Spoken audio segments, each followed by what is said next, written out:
Et des jeux, dit la vieille citation latine, ça c'était avant, au temps de la Rome antique. En 2024, à Paris, ce sera plus sûrement des sous en moins, du flicage numérique et des jeux. En gros, Valérie Pécresse, présidente de la région Île-de-France et en charge à ce titre de l'organisation de la mobilité, a annoncé le passage du prix du ticket de métro de 2,10 € à 4 € dans la période allant du 20 juillet au 8 septembre 2024. Les forfaits Navigo mensuels et annuels ne sont pas concernés, explique-t-elle.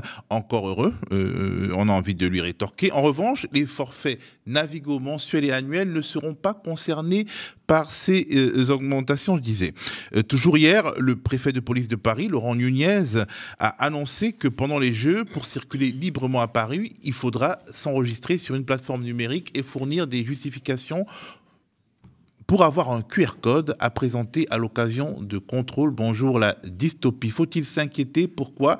C'est le sujet de notre entretien d'actu.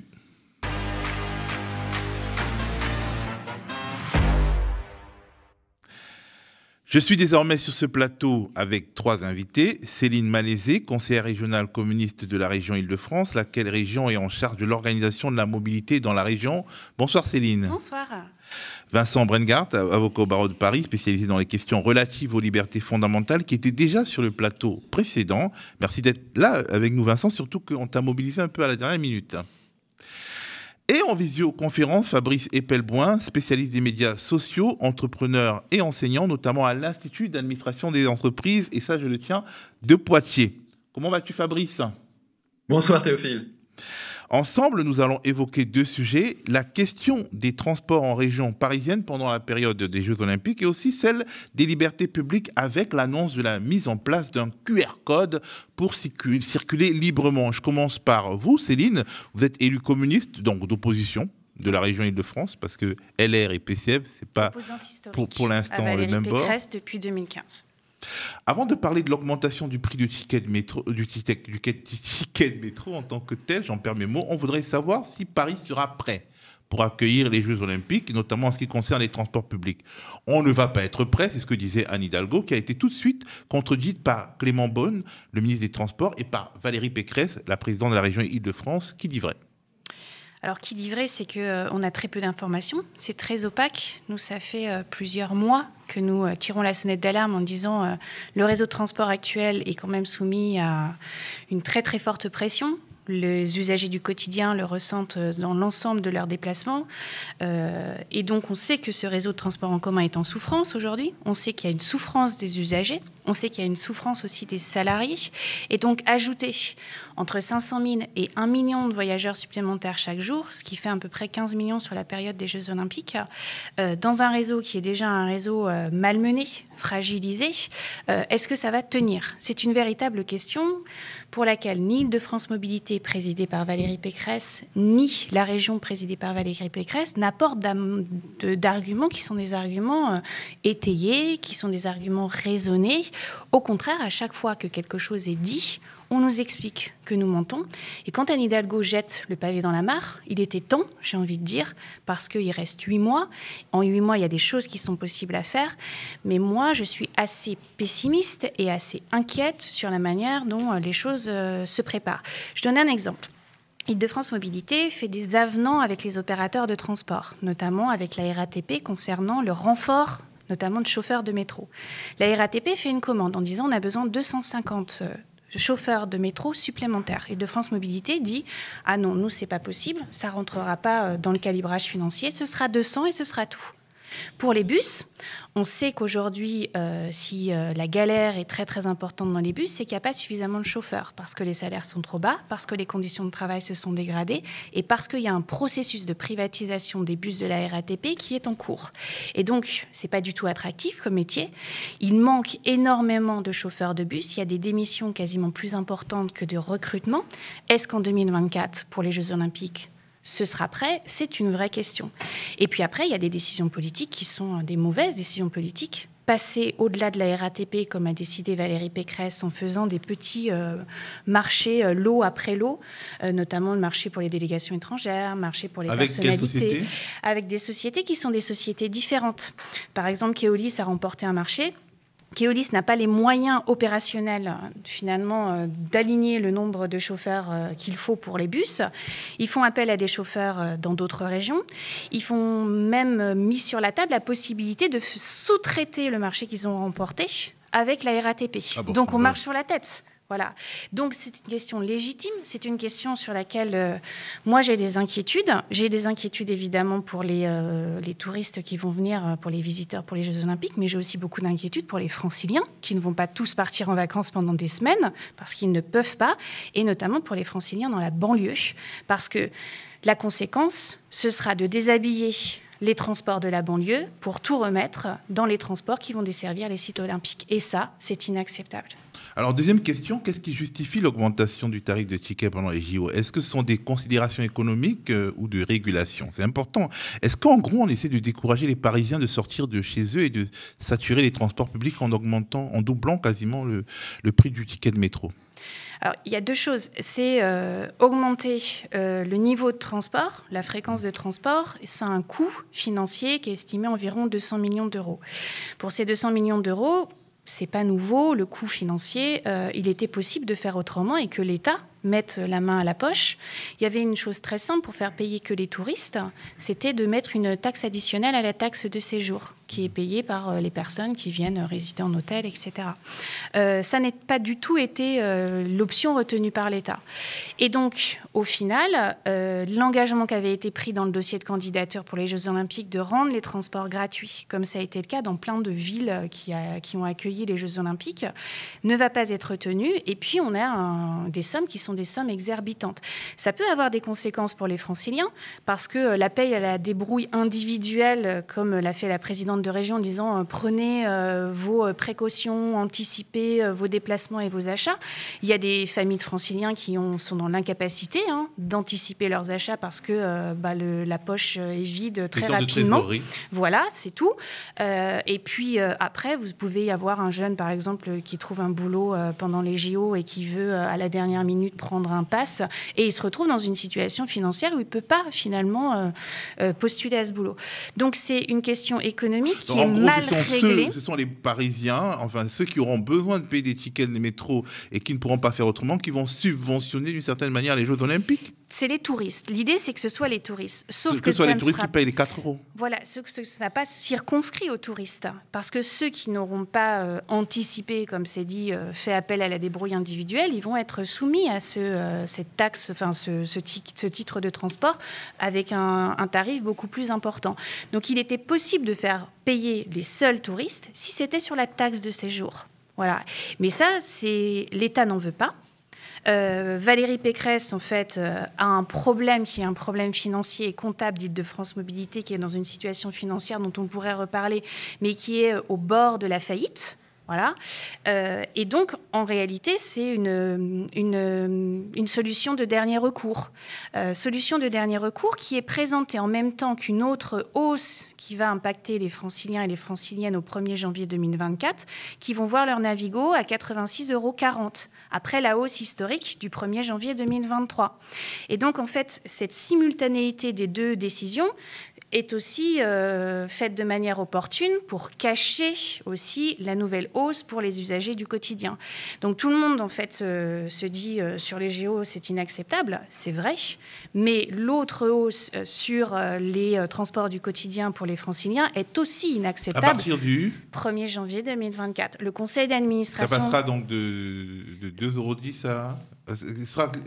C'est pour le Navigo. Alors après, pour l'unité, je n'ai pas le chiffre exact. Mais le Navigo augmentera. Le Navigo va augmenter. Le Navigo va augmenter en 2024, en 2025, en 2026, en 2027, parce qu'il y a eu un accord entre l'État, le ministre des Transports, Clément Beaune, et la région Île-de-France, un accord qui a été passé, qui n'épargne ni les usagers, ni les collectivités territoriales. Exemple, le département de Seine-Saint-Denis va devoir mettre la main à la poche de manière supplémentaire, alors qu'il a déjà des finances qui sont compliquées. Et les usagers aussi. Alors qu'il était possible, par exemple, augmentant le versement mobilité payé par les entreprises de plus de 11 salariés. Donc, augmenter de manière conséquente, notamment dans les entreprises de Paris et dans l'ouest de Paris, de faire en sorte de trouver des nouvelles sources de financement et d'épargner les usagers. Aujourd'hui, on va demander aux usagers de payer plus, alors qu'ils ont des transports de plus en plus dégradés. Alors, je me tourne vers toi, Fabrice Epelboin, spécialiste des médias sociaux. Techniquement, c'est quoi cette histoire de QR code à Paris? C'est-à-dire, en gros, c'est une annonce qui a été faite par le préfet de police de Paris. À quoi ça va servir et en quoi cela peut constituer ou pas de la surveillance de masse? Techniquement, c'est très simple, hein. C'est pas très éloigné de ce qu'on a connu avec les passes sanitaires. Vous allez vous inscrire sur une plateforme, justifier du fait de pouvoir avoir accès à une zone. La plateforme va vous fournir un QR code que vous allez présenter à un vigile avant de pouvoir pénétrer dans la zone. C'est aussi bête que d'aller au restaurant à l'époque où il fallait prouver qu'on était vacciné Covid. C'est pas très sophistiqué d'un point de vue technique. Ça consomme beaucoup de ressources humaines, ce qui va être un problème. Mais à l'avenir, on réglera ça avec de la vidéosurveillance et de la reconnaissance faciale. Ça sera beaucoup plus simple et beaucoup moins consommateur de ressources humaines. Besoin de ressources humaines, pourquoi? Parce qu'il faudra beaucoup d'agents pour Parce qu'il faut surveiller. le GUS pour vérifier que le badge, que le QR code sonne bien. Et il faut rien que le temps. Souvenez-vous de quand on allait au resto avec des QR codes, avec un pass vaccinal. Rien que le temps de scanner, tout ça représente quelques secondes. Et quelques secondes pour faire passer une personne. Si vous en avez 1000 qui font la queue pour aller à la cérémonie, ça crée vite des goulots d'étranglement. Et des goulots d'étranglement, ça peut créer des gros problèmes de sécurité. Donc du coup, il vous faut beaucoup de GUS pour scanner beaucoup de QR codes à un moment où beaucoup de monde va passer. C'est vraiment un dispositif qui est primitif, hein, qui pose d'énormes problèmes d'accès à la ressource humaine. On a beaucoup de mal à recruter du personnel pour la sécurité des Jeux Olympiques. Donc ça va vraiment en consommer beaucoup. Tout ça pour essayer de gérer un peu le territoire. Bon, c'est vraiment de la technologie primitive. C'est pas de ça dont il faut avoir peur, c'est de la suite, parce que tout ça pourrait être très bien géré avec de la vidéosurveillance, comme on le fait en Chine déjà, et ça serait beaucoup plus simple et beaucoup plus facile à activer et économique. Donc, en gros, le problème, c'est pas le QR code, mais c'est la logique derrière ce QR code. Et la logique qui suit celle qu'on a connue avec le pass sanitaire, c'est une logique de contrôle des mouvements, des déplacements. C'est finalement une sorte de philosophie de la contrainte. C'est quoi? Pas tout à fait. C'est plus chiadé que ça. C'est une logique de gestion de l'occupation du territoire à travers les technologies. Je veux que certaines personnes, en l'occurrence les résidents de Seine-Saint-Denis ou du 16e arrondissement, puissent avoir accès à cette zone-là, mais ceux qui ne sont pas résidents ou invités par des résidents ne peuvent pas avoir accès à cette zone. Ça, c'est un problème général de comment je gère l'occupation du territoire pour une autorité, fût-ce un État ou quoi que ce soit. Ça peut tout à fait s'appliquer demain à un couvre-feu pour une ville, une interdiction de se déplacer sur le territoire pour quelqu'un qui est condamné, mais qui évidemment ne va pas présenter un QR code parce qu'il n'y a pas tout le personnel pour scanner les QR codes à chaque frontière. Mais là, avec la vidéosurveillance, on pourra arriver à ce genre de finesse dans la gestion de l'occupation du territoire par les populations et du coup décréter par exemple, pour une raison diverse ou variée, qu'aujourd'hui, dans le 16e arrondissement, si vous n'êtes pas résident, vous ne pouvez pas rentrer dans le 16e. Et que si vous le faites, vous allez recevoir une contravention parce qu'il y a une caméra qui va vous repérer, qui va vous identifier comme résident ailleurs que dans le 16e, rentrant dans le 16e, donc contravention, catégorie, whatever, la loi en décidera. Et puis, si vous êtes quelqu'un de beaucoup plus dangereux, on fera intervenir le GIGN plutôt que de vous envoyer une contravention. C'est toutes ces technologies qui vont servir à gérer l'occupation du territoire ou interdire l'occupation du territoire à certaines catégories de population qui sont en train de se dérouler sous nos yeux à travers une technologie très primitive, les QR codes. Ça restera parce que la symbolique est forte et a été marquée par le vaccin. Et les QR codes va disparaître très vite au profit de technologies beaucoup plus discrètes, mais beaucoup plus intrusives dans nos vies privées. En l'occurrence, la reconnaissance faciale, dont on sait maintenant qu'elle est installée en France et en usage dans beaucoup d'endroits, c'est très clairement la technologie de l'avenir pour gérer cette occupation du territoire. Tes contradicteurs peuvent crier au procès d'intention. Ils peuvent dire qu'au fond, tu n'as pas d'éléments qui te permettent, en dehors de ta paranoïa de geek, impliqué dans la bataille contre la société de surveillance. Qu'est-ce qui, objectivement, peut nous donner à prendre la mesure de la pente que tu décris? Mais la pente que je décris, elle existe déjà. Vous avez déjà dans les condamnations judiciaires énormément d'interactions prononcées à l'encontre de condamnés sur ne pas aller au domicile de sa compagne qu'on a battue ou interdit d'aller dans telle ville parce qu'on y a commis un crime. Voilà, c'est normal quelque part. C'est tout à fait normal, c'est tout à fait quotidien, ça se prononce dans les cours de justice de façon quotidienne, mais ça ne peut pas s'appliquer. Et donc, c'est pas vraiment respecté très objectivement.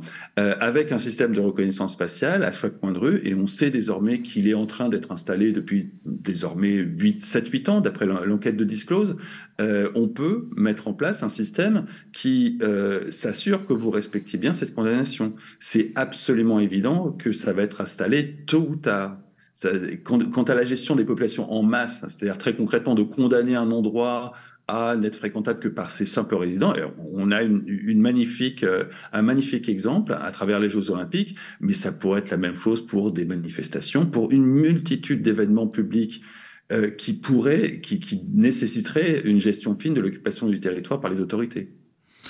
Vincent, tu as beaucoup combattu le pass sanitaire à l'époque, et là, tu estimes, sans tes propos, que la France a la médaille de la honte des droits de l'homme, avec cette question de QR code et des Jeux Olympiques. Oui, c'est presque la première médaille finalement qui est déjà remise dans le cadre des Jeux Olympiques. C'est celle Cocorico, on va dire. Cocorico, même si on n'a peut-être pas encore la première place, au moins une médaille de bronze. Il y a d'autres États, notamment sur les questions de Coupe du Monde, qui, à mon avis, devaient emporter la médaille d'or et de loin.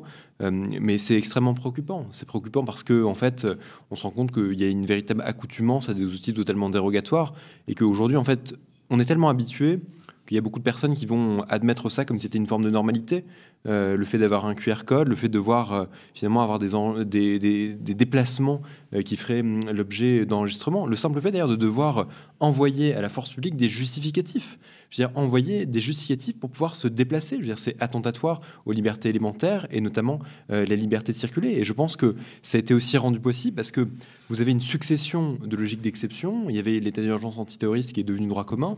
Par la suite, l'état d'urgence sanitaire, le pass sanitaire, avec nécessité de produire ces attestations pour le moindre déplacement. Et là, il y a l'état d'urgence sportif. Mais en fait, à chaque fois, il faut bien comprendre que ce sont des outils qu'on va venir réutiliser. Ce sont des outils aussi qui vont connaître une introduction dans l'utilisation. Parce qu'aujourd'hui, c'est finalement le QR code, mais il y a aussi la question effectivement de la reconnaissance faciale, de l'utilisation de l'intelligence artificielle pour permettre la reconnaissance faciale. Et on nous dit finalement, tiens, c'est permis parce que c'est à titre expérimental dans le cadre des Jeux Olympiques. Sauf qu'en réalité, on voit que ce sont des outils qui vont demain pouvoir se dupliquer parce qu'on va venir opposer les finalités qui sont des finalités supérieures et notamment la préservation de l'ordre public. Et à chaque fois, ce sont les libertés fondamentales qui se retrouvent grandes perdantes. On peut imaginer qu'il y aura une séquence politique consacrée à cette histoire. Le gouvernement a été sévèrement alpagué au Sénat. D'ailleurs, cet après-midi, pendant les questions au gouvernement, Céline, c'est possible qu'il y ait une sorte de rébellion politique contre, pas le QR code, parce que ce n'est qu'un gadget, mais la logique du gouvernement qui finalement, quelque part, du gouvernement, de tous ceux qui sont censés organiser les Jeux Olympiques, face à l'incapacité de bien le faire, en fait, le premier réflexe, c'est de contraindre les gens, contraindre à payer un ticket cher, contraindre à prendre un QR code, un pass Jeux Olympiques, etc. C'est souhaitable. Ça a été le cas d'ailleurs pendant la loi JO, qui a été discutée, qui introduit d'ailleurs l'intelligence artificielle, là aussi la vidéosurveillance augmentée. Voilà, donc régime d'exception, à voir comment les choses vont se poursuivre après. C'est souhaitable politiquement, évidemment. En fait, ces Jeux Olympiques sont aussi un révélateur. Alors, d'une autre mesure que le Covid a révélé aussi des dysfonctionnements de notre société ou bien des mesures coercitives contre les populations, c'en est un, je trouve, parce que toutes les mauvaises nouvelles sont distillées un peu au compte-gouttes aujourd'hui. Alors moi, je suis très politique régionale, mais je suis très inquiète aussi et je suis cette inquiétude qui est relayée par les défenseurs des libertés fondamentales sur quelle société on est en train de construire de manière assez dystopique à travers des grands événements. Et puis, je sais qu'une partie du personnel politique est extrêmement poreux et extrêmement favorable à ça. Valérie Pécresse, par exemple, pour ne reparler d'elle, elle est pour une généralisation de la reconnaissance faciale dans les transports en commun. Voilà, sur le modèle de ce qui se fait dans les aéroports. Et elle explique, et mais elle a essayé... cher quand même. Ce serait cher, avis, mais tellement efficace, dit-elle. Voilà, c'est l'argument de l'efficacité en disant, vous imaginez... Si t'as fraudé, alors, c'est pas pour les fraudeurs. L'argument, c'est l'argument de la lutte contre le terrorisme. C'est toujours de cette manière-là qu'elle l'amène. Sauf que ça ne règle rien aux dysfonctionnements qui sont des dysfonctionnements autres dans les transports en commun. Mais à l'occasion de ces Jeux Olympiques, dans la loi sur les Jeux Olympiques, elle a fait porter par des parlementaires proches de sa famille politique ce type d'amendement. Donc, on voit qu'il y a une porosité dans une partie très importante des dirigeants politiques et que eh bien, les défenseurs des libertés fondamentales, en fait, on est assez éclatés, souvent assez esselés. Pour autant, on a des arguments qui sont nombreux, c'est vrai. Et moi, je veux dans la jeunesse qui sont ultra connectés, ils sont nés avec des objets numériques dans les mains. C'est quelque chose qui est de l'ordre de l'acceptable, ce qui peut paraître très surprenant, parce que tout est quelque chose de dématérialisé maintenant. Et c'est sur ça qu'on a quand même un grand défi, me semble-t-il, à relever. Alors Fabrice, la question que j'avais prévue pour toi, mais Céline, elle a peut-être douché tout mon enthousiasme. Je voulais dire qu'on a l'impression que la question des libertés numériques commence à s'installer comme une préoccupation politique à droite comme à gauche, mais manifestement, je suis trop optimiste. C'est vraiment trop tard. L'enquête de Disclose, rappelons-le en quelques mots, a révélé que dans plus d'une centaine de commissariats un peu partout en France, on avait un système qui utilisait la reconnaissance faciale pour traquer les utilisateurs dans les villes. Aussi bien à Marseille que dans tout un tas de villes françaises, c'est utilisé un peu partout et c'est en voie de généralisation. Ça n'est pas fait dans un cadre légal, c'est fait depuis 2015. Donc la seule conclusion que vous pouvez en sortir, c'est que la légalité, c'est bien dans les états de droit, mais que sur ce plan-là, dans le domaine de la surveillance, on est sorti de l'état de droit depuis 2009. Depuis 2009, la surveillance de masse de l'Internet est mise en place en France. Vous pouvez taper ça, vous trouverez ça sur Mediapart. Ça a été légalisé en 2017. Depuis 2015, la reconnaissance faciale est en train de s'étendre un peu partout en France. Ça a eu une tentative de légalisation il y a quelques semaines. Ça a foiré, mais ils ont tenté. Ils recommenceront. Mais ça finira par être légalisé. Donc, il y a un moment, il faut se rendre à l'évidence. On vit dans un monde où les autorités publiques n'obéissent pas à la loi. C'est bon pour les entreprises, c'est bon pour les citoyens, et encore pas tous, mais ça ne s'applique pas à l'État. L'État fait, et puis au bout d'un moment, il légalise. Ça se passe comme ça. Ça se passe comme ça depuis au moins 2009, dans mon domaine, la surveillance. Dans d'autres domaines, je ne sais pas, je ne vais pas me prononcer, mais en tout cas, dans mon domaine à moi, on est sorti de l'état de droit depuis 2009. Donc, à un moment, il faut un peu se réveiller. Il faut peut-être que les gens du droit réalisent ça et arrêtent de s'enorgueillir de bons mots, de grandes phrases et de petits amendements.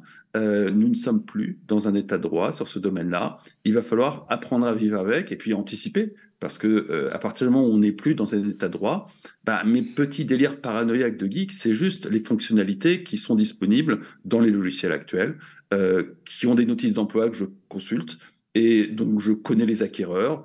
Et donc, il est quand même assez facile d'imaginer qu'à partir du moment où vous achetez pour des sommes assez déraisonnables des technologies très sophistiquées, vous les mettiez en œuvre. Donc, on les met en œuvre, évidemment, on les met en œuvre. Et si vous voulez voir à quoi ça peut ressembler dans un usage extrêmement intensif, typiquement, tout ce qu'on regarde autour de la vidéosurveillance avec reconnaissance faciale, ça s'insère dans un cadre plus grand qu'on nomme pudiquement la ville intelligente. Vous allez voir à Dubaï ou à Abu Dhabi à quoi ressemble une ville intelligente, notamment pour ce qui est du maintien de l'ordre. Et vous avez une idée de ce qui va arriver chez nous. Évidemment, pas avec la même violence, pas avec la même brutalité, mais grosso modo, la même technicité. C'est en cours d'installation en France, comme ailleurs, comme partout dans le monde. Ça n'est pas la loi, ça n'est pas la Constitution qui va freiner quoi que ce soit. Ça fonctionne malgré la loi. Alors, c'est peut-être extrêmement pessimiste, mais Vincent, on a l'impression que la règle, finalement, en matière de liberté numérique, c'est on pratique d'abord, on légalise après.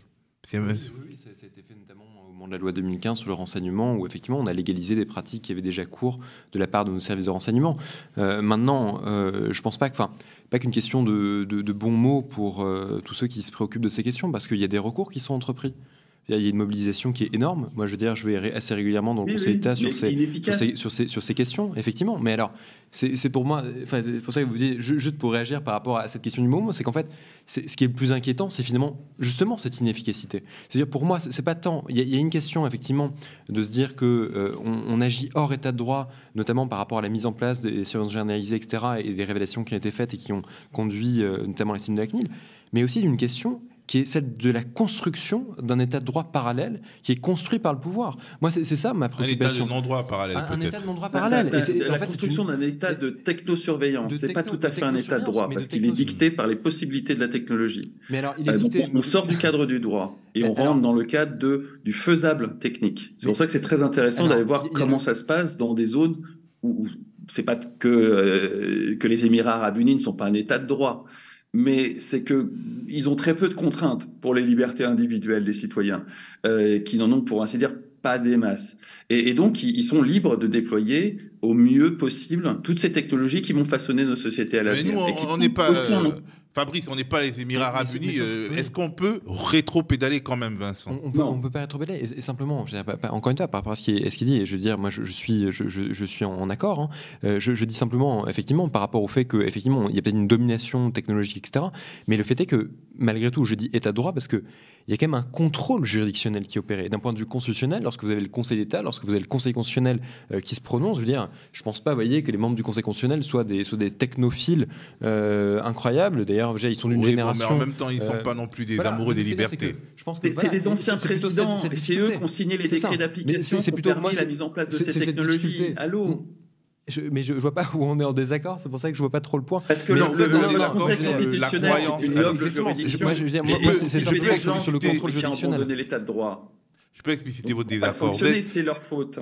Vous êtes en désaccord sur la faisabilité d'une résistance. Fabrice estime que c'est mort et toi tu estimes qu'il y a quand même des raisons de se battre. Mais elle est fondamentale. Il y a des recours notamment qui ont été entrepris contre les drones, etc. Parfois ça a une efficacité plus ou moins. Mais en fait, c'est quoi? C'est le techno-pessimisme. C'est-à-dire que on devrait considérer que parce qu'il y a des technologies qui sont en train de nous asservir complètement, et moi je veux dire, je suis pas né avec un téléphone dans les mains, on devrait arrêter d'agir dans le Conseil d'État, on devrait arrêter d'agir dans le Conseil constitutionnel. Mais je veux dire, en fait, c'est toutes ces logiques qui doivent nous conduire dans des grottes, parce que si vous n'avez plus de recours dans le Conseil d'État, plus dans le Conseil constitutionnel, pareil, on ne vient plus non plus dans les médias parce qu'on considère que ça n'a plus aucune espèce d'intérêt. Il y a quand même beaucoup de logique. Documenté pour l'avenir, la fin de la démocratie. Et je pense que, évidemment, même si parfois, vous savez, même si c'est des petites victoires qui sont faites dans le Conseil d'État, notamment le travail qui est fait par la Quadrature du Net, etc., c'est des victoires en pointillés, c'est des victoires qui sont des victoires extrêmement, je vais dire, réduites, mais en attendant, elles permettent le débat public, elles permettent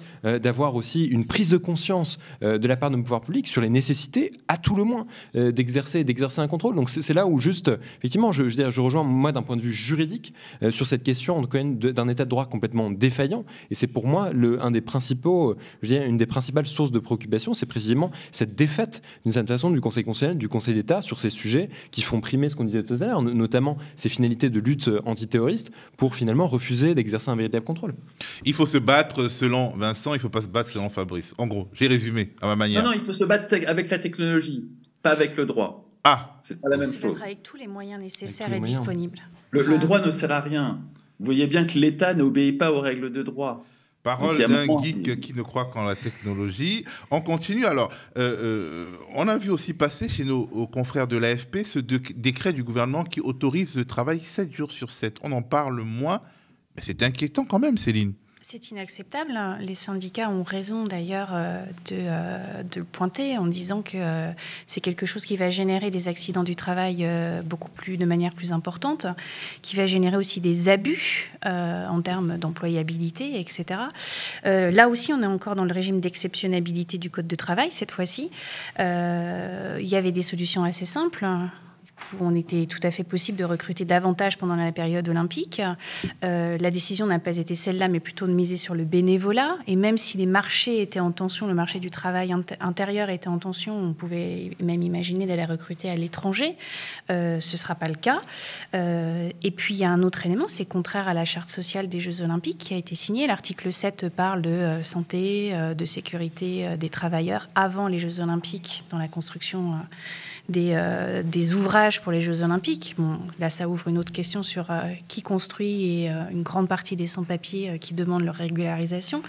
Là encore, c'est quelque chose d'assez dystopique. En gros, il y a des sans-papiers, et nos confrères de Street Press l'ont bien documenté, oui. Des sans-papiers qui ont des OQTF alors qu'ils travaillent sur les chantiers des Jeux Olympiques. Et pendant ce temps, enfin, je veux dire, on sait très bien, tout le monde sait qu'il est impossible d'achever les chantiers sans les sans-papiers.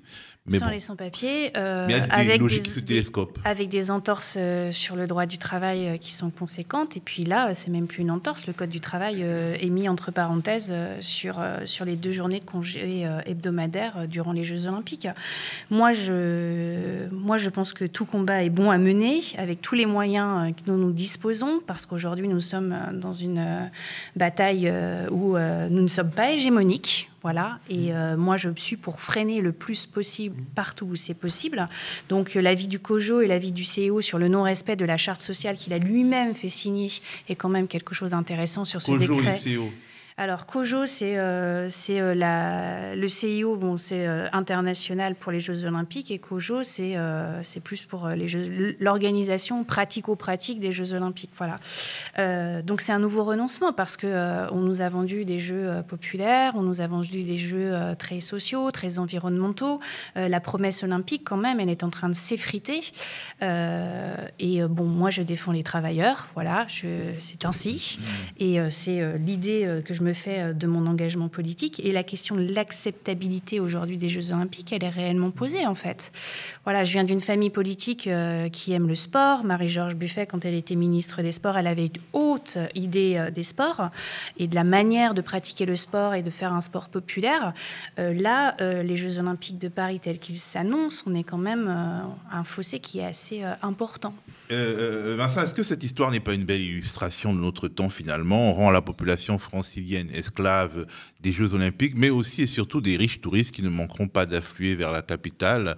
Et donc, quelque part, c'est sois riche ou cache-toi chez toi pendant les Jeux Olympiques, quoi. Mais ce qui est sûr, c'est que paye 4 € de ticket. C'est ça, ce sont les Jeux Olympiques de la contrainte, on l'a bien vu, contrainte technologique, contrainte aussi économique, contrainte matérielle, avec en plus des billets qui sont extrêmement chers, je veux dire, qui ne sont absolument pas accessibles à la totalité de la population. Aujourd'hui, on apprend qu'on va éprouver aussi des difficultés à pouvoir, en tout cas pour ceux qui travaillent à Paris, venir y travailler. Il y a comme ça une série de questions qui se posent, et avec en plus le sentiment que c'est pas véritablement assorti pour le coup d'un véritable débat démocratique par rapport à tous les effets qui sont aujourd'hui entraînés sur ces Jeux. Effectivement, c'est un événement sportif qui est un événement prestigieux, mais je trouve que déjà d'un point de vue économique et d'un point de vue des droits humains, on peut se poser la question de ses bienfaits, parce que s'il s'agit simplement d'agir sur du symbolique et sur l'international, il y a probablement d'autres solutions aussi pour être plus efficace si jamais la France cherche à redorer son image. Le mot de la fin à Fabrice Epelboin, un petit mot philosophique sur finalement ce que ces histoires en fait qui se croisent, affaires de transport, affaires de liberté publique, affaires de droit du travail. Quel est le sens de tout ça, de ton point de vue? Je pense qu'on va sortir de là avec le QR code qui va être assimilé à une grave atteinte aux libertés individuelles. C'est idiot, c'est un dispositif technique qui n'avait pas de raison de terminer ainsi, mais toujours est-il qu'entre le Covid et les Jeux Olympiques, à mon avis, il est condamné à être associé à quelque chose de très négatif, au même titre que le terme Ausweis, qui est resté comme quelque chose de très négatif. Et que ça va permettre malgré tout la prise de conscience que on est en train de changer de façon radicale le monde. J'espère que la connexion sur ce dont je vous parlais tout à l'heure, qui est la gestion par la force publique de l'occupation du territoire et des déplacements des citoyens sur le territoire à travers la surveillance, va être un sujet de préoccupation et de débat. Mais j'insiste, c'est déjà là. Il n'est pas du tout question de faire des lois pour l'autoriser, l'interdire ou quoi que ce soit. On s'en fout, on n'est pas dans un état de droit. Par contre, c'est important que chaque citoyen soit conscient de ces évolutions, on prenne conscience parce que on est en train de vivre un changement radical dans le rapport à l'espace public. L'espace public va nous surveiller, va savoir ce qu'on fait, qui on est, où on va. Et ça, c'est la fin de quelque chose qui était d'usage depuis la révolution industrielle dans l'espace public des grandes villes, qui est l'anonymat. On était jusqu'ici anonyme, un anonyme parmi les anonymes dans les foules des grandes villes. Ce monde est terminé, il est en train de se clôturer sous nos yeux. Peut-être que les Jeux Olympiques vont être l'occasion de réaliser ça, parce que c'est quelque chose de fondamental, absolument fondamental. Le rapport des citoyens à l'espace public ne sera plus le même, et ça impacte lourdement la politique dans laquelle on va se réinventer dans les mois, et les années et les décennies qui viennent. Alors bon, c'est une prophétie de malheur qui tient lieu de fin de cette émission, mais voilà, c'est ainsi que tu l'as voulu, Fabrice Epelboin. Merci à vous, donc, Céline Malaisé, conseillère régionale communiste de la région Île-de-France, Vincent Brengart, avocat au barreau de Paris, spécialisé dans les questions relatives aux libertés fondamentales, et Fabrice Epelboin, spécialiste des médias sociaux, entrepreneur et enseignant, aussi cofondateur et avocat de Reflet.info, de nos confrères de la presse indépendante. Merci à vous de nous avoir regardés.